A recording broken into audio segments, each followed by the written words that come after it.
په سېنات کې د پښتونخوا ملي عوامي پارټۍ سېنیټره عابده محمد عظیم وای په پاکستان کې یوازې افغان وګړي نه بلکې بنگالیان او هندي مهاجرین هم اوسېږي. نو بیا ولې د لا قانونا بار ملکیانو په ضد روانو عملیاتو کې افغان پښتون پناه کیږي؟ پاکستان څخه کوم حالات اوس په دامخ ته مش خپل مګورسته حالات سمېږي کنه سمېږي سته افغاني کډواله وباسه اول ډالران راتله سي افغانیان د لیو هغه ټیم خو افغانیان ډیر شو وس ډالر بنسوس ولي افغانیان نه دي شه. د پاکستان د کورانو چارو نگران وزیر سرفراز بوګټي په دې ورستیو کې ویلیو چې هواد کې شو سلیریش ځانمرګي بریدونو کې نږدې 12 بریدونو کې افغانان ککړ موندل شوی دي. د پاکستان حکومت او سیاسي مشران د هواد دننه د امنیت د خراب صورتحال پړه د افغانستان په خاوره پټ د تحریک طالبان پاکستان په وسلوالو اچوي. خو په افغانستان واکمن د طالبان حکومت دا تورونه ردوي او وای پاکستان د خپلو ناکامیو پړه په بلچا نشي اچولې.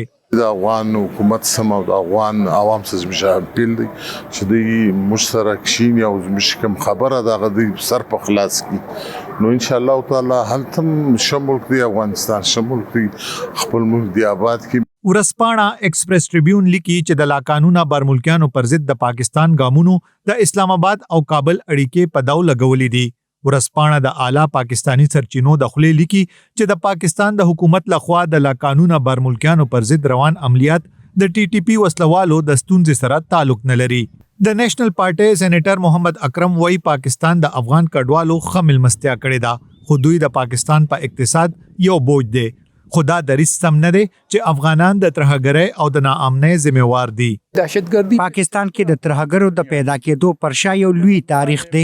کله چې د افغانستان او کشمیر شخړه روانه و نو د دې لپاره موږ په خپل ډېری خلکو ته تربیت او سہولتونه ورکړي وو او اوس چې کله صورتحال بدل شو نو هغه خلک او د هغوی فکر خلا موجود دی او ښکاره ده چې دغه خلک به هم هغه څه کوي څه چې ورته ښودل شوي دي.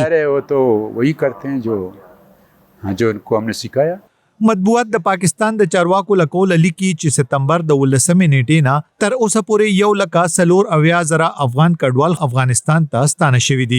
زموږ کم ریسورسز دي هغه لیمیټډ ریسورسز دي او موږ خپل آبادی تاسو ته پته چې ډیر زیات دي نو هغه آبادی تناسب سره زموږ ریسورسز پوره نه کیږي نو د دې تلو سره به فرق راځي. د پیښور پوهنتون د اقتصادیاتو څانګې دوه ماهرینو د یو ان ایچ سی آر او سفران وزارت د شمیرو په بنیاد جوړ کړي یو ریپورت کې ویلیو چې 10 لکه افغانان بلواسطه هر میاشت د 2 ارب روپو ټیکسونه ورکوي چې د پاکستان خزانه ته ځي.